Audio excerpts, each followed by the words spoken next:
കശ്മീരിൽ നിന്നുള്ള അന്വേഷണ ഏജൻസിയുടെ പുതിയ വിവരങ്ങൾ പുറത്തു വന്നുകൊണ്ടിരിക്കുന്നു. ലഷ്കർ-ഇ-തോയ്ബയ്ക്ക് ഇതിൽ ബന്ധമുണ്ട്, അവരാണ് ഇതിന് പിന്നിലെന്ന സ്ഥിരീകരണം അന്വേഷണ സംഘത്തിന്റെ ഭാഗത്തുനിന്ന് വരുന്നു. കൂടുതൽ വിവരങ്ങൾ സ്വാതി നൽകും ദില്ലിയിൽ നിന്ന്. സ്വാതി, ലഷ്കർ-ഇ-തോയ്ബയാണ് എന്ന സ്ഥിരീകരണം വന്നിട്ടുണ്ടോ? NIA അതിന്റെ അന്തിമമായ നിഗമനത്തിലേക്ക് എത്തിക്കഴിഞ്ഞോ? എന്താണ് ഏറ്റവും പുതിയ വിവരങ്ങൾ?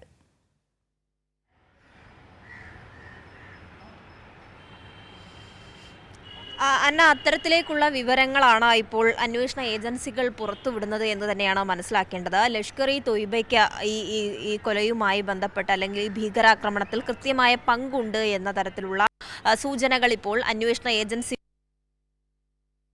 ലഷ്കർ-ഇ-തോയ്ബയുമായുള്ള ബന്ധം സ്ഥിരീകരിക്കുന്ന തരത്തിലേക്കാണ് കാര്യങ്ങൾ പോകുന്നത്. ലഷ്കർ-ഇ-തോയ്ബ കമാൻഡർ സെയ്ഫുള്ള കസൂരി എന്ന ഖാലിദിന് ഇതുമായി ബന്ധമുണ്ട്. ഈ ഭീകരാക്രമണത്തിന് പദ്ധതി നേരത്തെ തന്നെ ഇട്ടിട്ടുള്ളതായുള്ള വിവരങ്ങൾ കൂടി പുറത്തു വരുന്നുണ്ട്. ഇയാളാണ് മറ്റ് 2 പേർ. നേരത്തെ സൂചിപ്പിച്ച പോലെ 6 സംഘമായാണ് ഈ ഒരു ഭീകരാക്രമണം നടത്തിയത് എന്ന് പറയുമ്പോൾ അതിൽ 2 പേർ ഇയാൾ തന്നെ പറഞ്ഞു വിട്ടിട്ടുള്ള അല്ലെങ്കിൽ ഇയാളുടെ കീഴിലുള്ള ആളുകളാണ് 2 പേർ എന്നുള്ള സ്ഥിരീകരണത്തിലേക്ക് തന്നെയാണ് ഇപ്പോൾ ദേശീയ അന്വേഷണ ഏജൻസി എത്തിച്ചേരുന്നത്.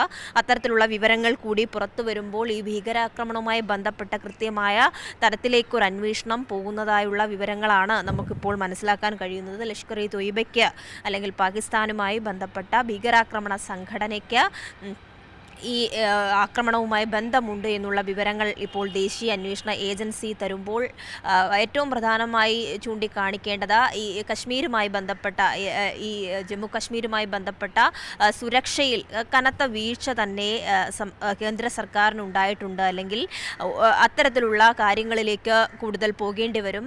പ്രത്യേകിച്ചും ഈ ഒരു വിനോദസഞ്ചാര മേഖലകളിലടക്കം നേരത്തെ സൂചിപ്പിച്ച പോലെ മുൻകാലത്തും ഇതുപോലെയുള്ള ആക്രമണങ്ങൾ ഉണ്ടായിട്ടുണ്ട് എന്ന് പറയുമ്പോൾ ഏത് തരത്തിലുള്ള സുരക്ഷയാണ് ഈ സ്ഥലങ്ങളിൽ ക്രമീകരിച്ചിട്ടുള്ളത്, ആ സുരക്ഷയിൽ എന്തെല്ലാം വീഴ്ച ഉണ്ടായിട്ടുണ്ട് എന്ന കൂടുതൽ കാര്യങ്ങളിലേക്കൊക്കെ തന്നെയാണ് ഇത് വിരൽ ചൂണ്ടുന്നത്. എന്തായാലും ഇപ്പോൾ വരുന്ന വിവരം അനുസരിച്ചാണ് ലഷ്കർ-ഇ-തോയ്ബയ്ക്ക് ഈ ഭീകരാക്രമണത്തിൽ കൃത്യമായ പങ്കുണ്ട് എന്ന തരത്തിലുള്ള വാർത്തകൾ പുറത്തേക്ക് വരുന്നുണ്ട്. ഇത് ദേശീയ അന്വേഷണ ലഷ്കർ-ഇ-തോയ്ബയും ജെയ്ഷെ മുഹമ്മദും ഹിസ്ബുൾ മുജാഹിദീനും തുടങ്ങിയ സംഘടനകൾക്കൊന്നും പാകിസ്ഥാനിൽ വിഹരിക്കുന്നതിന് യാതൊരു തടസ്സവുമില്ല എന്നുള്ള ഒരു വസ്തുതയുണ്ട്. അവർ കൊടുക്കുന്ന പിന്തുണ എത്രയാണ് എന്ന് ഇതിന് മുൻപുള്ള കാലം തെളിയിച്ചിട്ടുള്ളതുമാണ്. പാകിസ്ഥാൻ ഇതിലുള്ള പിന്തുണ ആഭ്യന്തര മന്ത്രാലയം സ്ഥിരീകരിക്കുന്നുണ്ട്.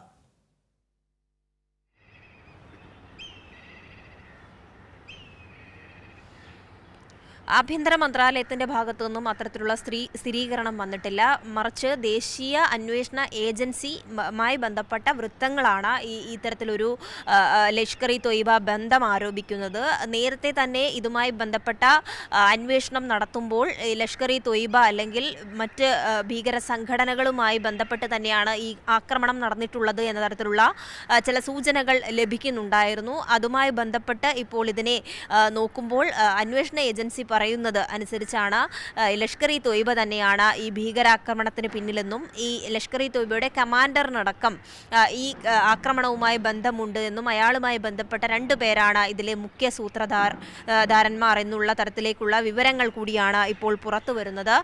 മാത്രമല്ല ഇതിൻ്റെ ചില മരണസംഖ്യയടക്കം വർദ്ധിച്ചു എന്ന തരത്തിലേക്ക് 34ലേക്ക് ഈ കൊല്ലപ്പെട്ടവരുടെ എണ്ണം പോകുന്നു എന്നുള്ള വിവരങ്ങൾ കൂടി വരുന്നുണ്ട്. പക്ഷേ അത് എത്രത്തോളം സ്ഥിരീകരിക്കാൻ കഴിയുമെന്നുള്ളതാണ്. ഔദ്യോഗിക സ്ഥിരീകരണം ഉണ്ടാകുന്നത് വരെ 34 എന്നുള്ള നമ്പറിലേക്ക് നമുക്ക് അത്ര കൃത്യതയോടെ പറയാൻ വേണ്ടി കഴിയില്ല. എങ്കിൽ പോലും മറ്റിടങ്ങളിൽ നിന്നുള്ള മറ്റ് മാധ്യമങ്ങളിൽ നിന്നുമൊക്കെ ഈ 34 മരണസംഖ്യ എന്നുള്ള വാർത്തകൾ കൂടി ഇപ്പോൾ പുറത്തു വരുന്നുണ്ട്. ഔദ്യോഗിക സ്ഥിരീകരണം വരേണ്ടതായിട്ടുണ്ട് എന്നുള്ളത് തന്നെയാണ് ഏറ്റവും ഒടുവിലായി പറയേണ്ടത്. അതോടൊപ്പം തന്നെ മറ്റ് ഇടങ്ങളിൽ ഈ കശ്മീരിലെ പൂഞ്ചിലും ഉറിയിലുമടക്കം സൈന്യം ഇപ്പോൾ തിരിച്ചടിക്കുന്നുണ്ട് എന്നുള്ള വാർത്തകൾ കൂടി വരുന്നുണ്ട്. മറ്റ് തരത്തിലേക്കുള്ള ആക്രമണങ്ങൾ ഈ ഇടങ്ങളിൽ ഉണ്ടാകുന്നുണ്ട്. കനത്ത സുരക്ഷയിലേക്ക് തന്നെയാണ് പോകുന്നത്. പാകിസ്ഥാന്റെ ഭാഗത്തു നിന്നും അത്തരം പ്രകോപനങ്ങൾ വീണ്ടും ഉണ്ടാകുമ്പോൾ സൈന്യം തിരിച്ചടിക്കുന്നുണ്ട് എന്നുള്ള വാർത്തകൾ കൂടി ഇപ്പോൾ പുറത്തു വരുന്നുണ്ട്. ഈ അതിർത്തി മേഖലകളിൽ പ്രത്യേകിച്ചും നിരന്തരമായി ഈ അക്രമ സാധ്യത മേഖലകൾ എന്ന് പറയുന്ന പൂഞ്ച് ക്കമുള്ള പ്രദേശങ്ങളിലാണ് ഇത്തരത്തിൽ പാകിസ്ഥാനിന്റെ സൈന്യത്തിന്റെ ഭാഗത്ത് തിരിച്ചടി നിന്നും ഒരു റിപ്പോർട്ടുകൾ വന്നിട്ടുണ്ടോ? അതായത് അതൊരു സ്ഥിരീകരണം എന്ന നിലയ്ക്ക് നമ്മൾ മനസ്സിലാക്കേണ്ടതുണ്ടോ? അതിർത്തി കേന്ദ്രങ്ങളിലൊക്കെ, അതിർത്തിയിൽ എവിടെയൊക്കെ ഇതിന് സാധ്യത കാണുന്നുണ്ട്? സുരക്ഷാ സംവിധാനങ്ങൾ അവിടെ എങ്ങനെയാണ്? സിവിലിയൻസ് ഉള്ള പ്രദേശമാണോ? ഒപ്പം സുരക്ഷിത കേന്ദ്രങ്ങളിലേക്ക് നമ്മുടെ ആളുകളെ അടക്കം മാറ്റേണ്ട സാഹചര്യമുണ്ട്. അപ്പോൾ ഭയപ്പെടേണ്ട ഒരു സാഹചര്യത്തിലേക്ക് മാറുന്നുണ്ടോ നിലവിൽ?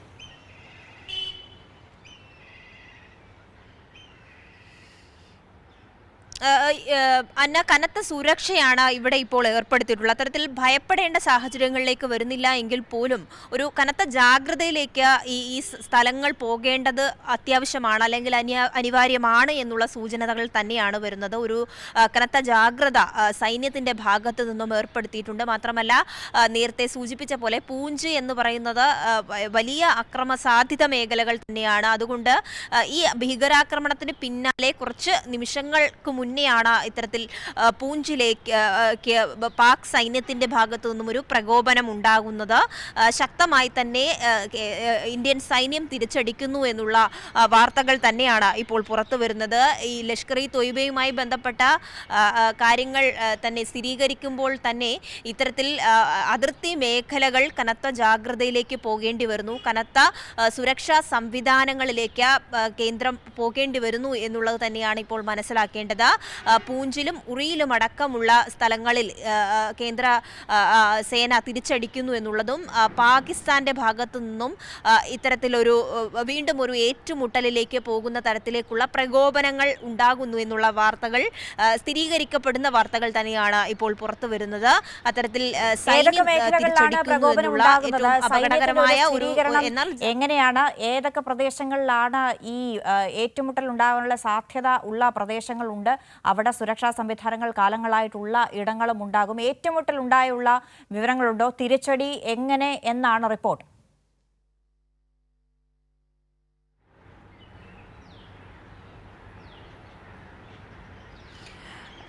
അന്ന, ഇപ്പോൾ പറയാൻ കഴിയുന്നത് പൂഞ്ച്, അതോടൊപ്പം തന്നെ കശ്മീരിൻ്റെ ഏറ്റവും പ്രധാനപ്പെട്ട ഭാഗങ്ങൾ പൂഞ്ച്, ഉറി എന്നിവിടങ്ങളിലേക്കാണ് ഇപ്പോൾ പാകിസ്ഥാൻ്റെ ഭാഗത്തു നിന്നും, പാകിസ്ഥാൻ സൈന്യത്തിൻ്റെ ഭാഗത്തു നിന്നും ചില തരത്തിലുള്ള വെടിവെപ്പ് ഉൾപ്പെടെയുള്ള കാര്യങ്ങളിലേക്ക് പോകുന്നത്. ഇന്ത്യൻ സേന തിരിച്ചടിക്കുന്നു എന്നുള്ള വാർത്തകൾ വരുന്നുണ്ട്. അത്തരത്തിലേക്ക് വിവിധ മേഖലകളിൽ സുരക്ഷ വലിയ ശക്തമാക്കിക്കൊണ്ട്, സുരക്ഷ ജാഗ്രതയടക്കം ശക്തമാക്കിക്കൊണ്ട് പോകുമ്പോൾ ഇത്തരത്തിൽ പാകിസ്ഥാന്റെ ഭാഗത്തു നിന്ന് ഇത്തരം പ്രകോപനങ്ങൾ ഉണ്ടാകുന്നത് വലിയ ആശങ്കയായി തന്നെ നിലനിൽക്കുന്നുണ്ടെങ്കിലും സൈന്യം കൃത്യമായും തിരിച്ചടിക്കുന്നു എന്നുള്ളത് മനസ്സിലാക്കാൻ വേണ്ടി കഴിയുന്നുണ്ട്. ഇത് സംബന്ധിച്ച് സൈന്യത്തിന്റെ ഭാഗത്തു നിന്നും ഒരു സ്ഥിരീകരണം കൂടി വരേണ്ടതായിട്ടുണ്ട്.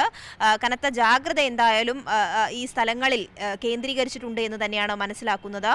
ANA അടക്കമുള്ള മാധ്യമങ്ങളിൽ നിന്ന് തന്നെയാണ് ഇത്തരത്തിലുള്ള വാർത്തകൾ പുറത്തു വരുന്നത്. അതേസമയം സൈന്യത്തിന്റെ ഭാഗത്തു നിന്നൊരു സ്ഥിരീകരണം ഉണ്ടാകേണ്ടതായിട്ടുണ്ട്.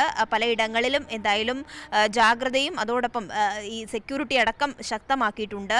ഈ പെഹൽഗാം ഭീകരാക്രമണത്തിന് തൊട്ടു പിന്നാലെ വിവിധയിടങ്ങളിൽ, കശ്മീർ, ശ്രീനഗർ ഉൾപ്പെടെയുള്ള വിവിധയിടങ്ങളിൽ കൂടുതൽ സൈന്യത്തെ അടക്കം വിന്യസിച്ചുകൊണ്ടുള്ള കനത്ത ജാഗ്രതയിലേക്ക് ഇന്ത്യ പോകുമ്പോൾ, രാജ്യം പോകുമ്പോഴാണ് വീണ്ടും ഒരു പ്രകോപനം പാകിസ്ഥാന്റെ ഭാഗത്തു നിന്ന് ഉണ്ടാകുന്നത് എന്നുള്ളതാണ് ഏറ്റവും ആശങ്കയായി ഇപ്പോൾ കാണേണ്ടത്. എന്തായാലും കനത്ത ജാഗ്രത തുടരുന്നു എന്നുള്ളതാണ്. മറ്റു വിവരങ്ങൾ, കൂടുതൽ വിവരങ്ങളിലേക്ക് പോകേണ്ടതായിട്ടുണ്ട്. ആ വിവരങ്ങൾ ഇനി അപ്ഡേറ്റ് ചെയ്യുന്നതിനനുസരിച്ച് മാത്രമേ നമുക്ക് നൽകാൻ വേണ്ടി കഴിയൂ എന്നുള്ളതാണ്.